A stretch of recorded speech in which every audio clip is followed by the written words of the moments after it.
Welcome to the India Conference at Harvard University. It's an honor to be interviewing today with S4 Media. My name is Sana Sheikh, and today we have Mr. Hemang Jani, a policy and governance expert, particularly focused on digital transformation, public service delivery, and innovation in government. Mr. Jani, welcome. Thank you.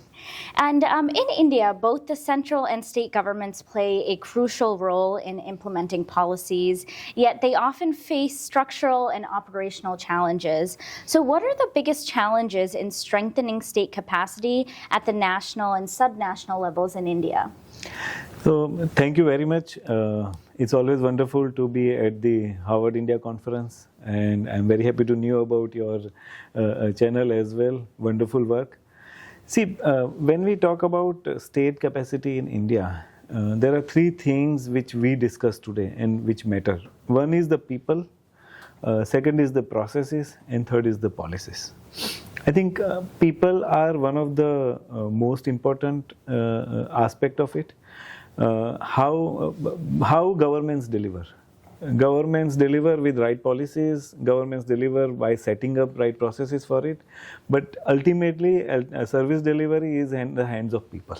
So how do you think about people having right skills, right knowledge, and right attitude to deliver those services is the essence of building state capacity in India. India's Mission Karma Yogi is one of the examples which is covering almost 3.5 million civil servants under its ambit, and thinking about a national framework, how do we build capacity of not only people but also of processes and policy making and develop the state capacity.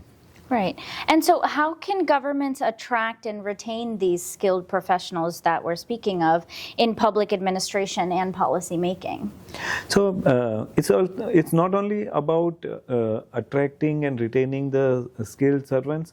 Government has a huge civil service or bureaucracy, as we call, of its own. The key question is, how do you build their capacity constantly and continuously, right? And you know, a civil servant gets recruited before some 20 years. The world changes every day now, and more so because of technology, it changes every year.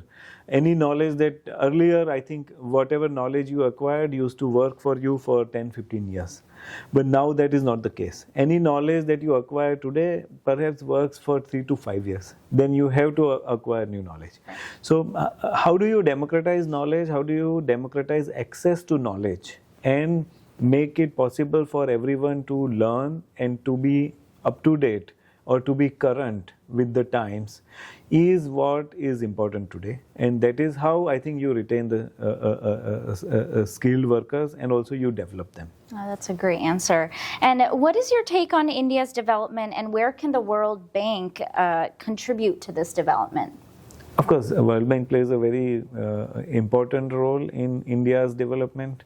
World Bank has been working with India from last 40, 50 years from every aspect of its social and economic development.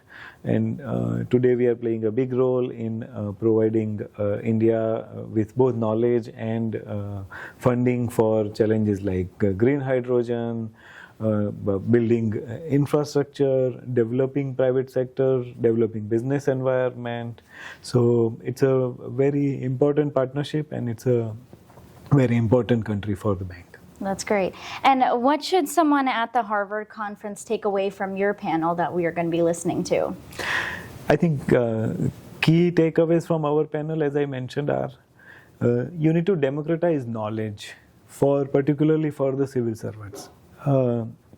India and some of the countries with which we have worked on state capacity has many lessons to offer to particularly the global south and particularly to Africa and other countries. How do you think about building the capacity? Second is people lens or the human resource lens in public service delivery is very important. I remember one of the statements by India's Prime Minister, Mr. Modi, was that training can also be an important tool to improve public service delivery. So how do we make sure that everybody who is delivering public service has the right knowledge, right skill, and right attitude, and keeps learning? So making India or making Indian civil services a learning bureaucracy or a learning organization is one of the key takeaways from our channel. Great. Thank you so much for joining us today with S4 Media, Mr. Jani. It's been a pleasure. Thank you so much. Thank you. Wonderful.